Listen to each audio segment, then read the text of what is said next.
छत्तीसगढ़ के राजनांदगांव से एक ऐसा मामला सामने आया है जिसने एक बार फिर से बाबाओं के चेहरे को लेकर, बाबाओं के कार्यों को लेकर सवाल या निशान खड़े कर दिया। हालांकि ये फर्जी बाबा गोवा में पहले इस युवक के ज़रिए वहां पर ट्रेनिंग ली गई, वहां रहकर लोगों के साथ में घुल मिल गया, योग प्राणायाम जैसे योग सिखाने लगे और उसके बाद फिर ये वापस राजनांदगांव पहुंचते हैं और उसके बाद वहां पर एक फार्म हाउस बनाया जाता है। उस फार्म हाउस के ज़रिए न केवल आसपास के लोगों को योग सिखाने की बात होती है, बल्कि उस बाबा के ज़रिए देश विदेश के लोगों को भी वहाँ पर बुलाया जाता है। गोवा में रहने के साथ में क्योंकि उनकी कई कॉन्टैक्ट थे और ऐसे में उनको छत्तीसगढ़ की राजधानी रायपुर से 80 से 100 किलोमीटर दूर बुलाकर न केवल उन्हें वहाँ पर अय्याशियाँ करवाई जाती थी, बल्कि कई ऐसे मादक पदार्थ थे जिनका सेवन भी उनको करवाया जाता था।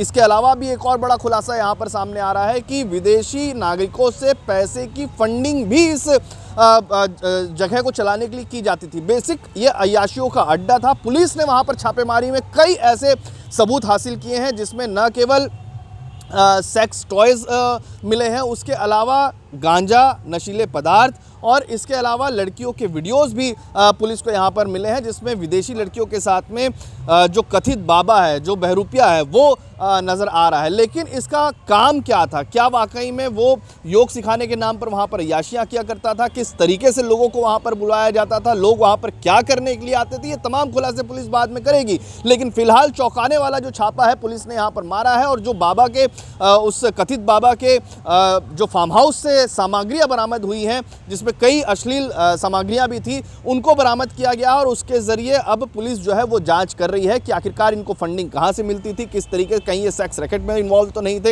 या किसी तरीके का अन्य रैकेट तो नहीं चलाते थे, या इनके पास में गांजे और नशे के पदार्थ मिले हैं तो क्या उस पर तो वो इन्वॉल्व नहीं था, क्या विदेशी फंडिंग का दुरुपयोग ये किया जा रहा है, इनके ज़रिए किया जा रहा था। ये तमाम जो खुलासे हैं वो आने वाले दिनों में पुलिस कर सकती है। लेकिन देखिए और समझिए पुलिस क्या कह रही है और किस तरीके से जो विजुअल में आपको दिखाया जा रहा है कि सामग्री बरामद। पुलिस को लगातार सूचना मिल रही थी कि प्रज्ञागिरी पहाड़ी के आसपास एक फार्म हाउस है जहां पर असामाजिक तत्वों का जमावड़ा शाम को होता है, जिसके तारतम्य में थाना डूंगरगढ़ पुलिस द्वारा रेड कार्रवाई की गई और वहां के फार्म हाउस ओनर है योगी कांति अग्रवाल। उनके कब्जे से करीब 2 किलो के आसपास गांजा और चीलम जब्त हुआ, जो NDPS के तहत अपराध होने से प्रकरण विवेचना में लिया गया और जिनके आज विधिवत गिरफ्तारी कर माननीय न्यायालय में पेश किया गया है।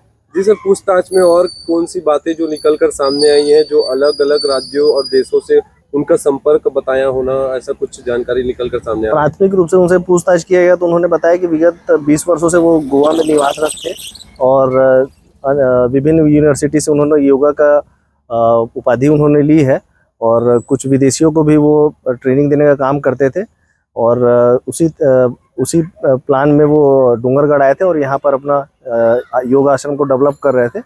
लेकिन उनके कब्जे से ये आपत्तिजनक वस्तुएं जितनी भी गांजा मिलने से उन पर कार्रवाई की गई है। पुलिस ने इस कथित ढोंगी बाबा, जिसका नाम पार्थ अग्रवाल बताया जा रहा है, फिर से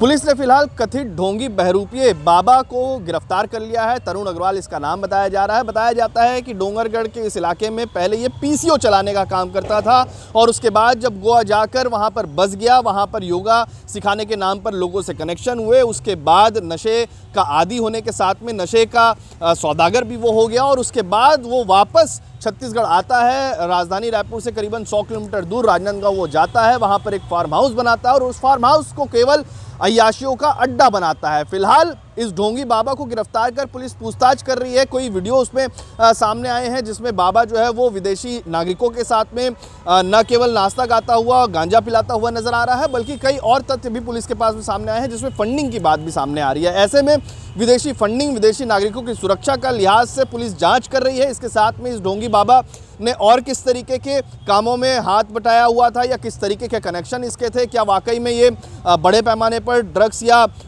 नशे का सौदागर था या वाकई में विदेशी लड़कियों को, विदेशी नागरिकों को यहाँ पर लाकर अय्याशियाँ करवाने का ये धंधा करता था। ये तमाम जो खुलासे हैं वो आने वाले दिनों में राजनांदगांव पुलिस जल्द ही कर सकती है। छत्तीसगढ़ से TV9 के लिए अमित मिश्रा।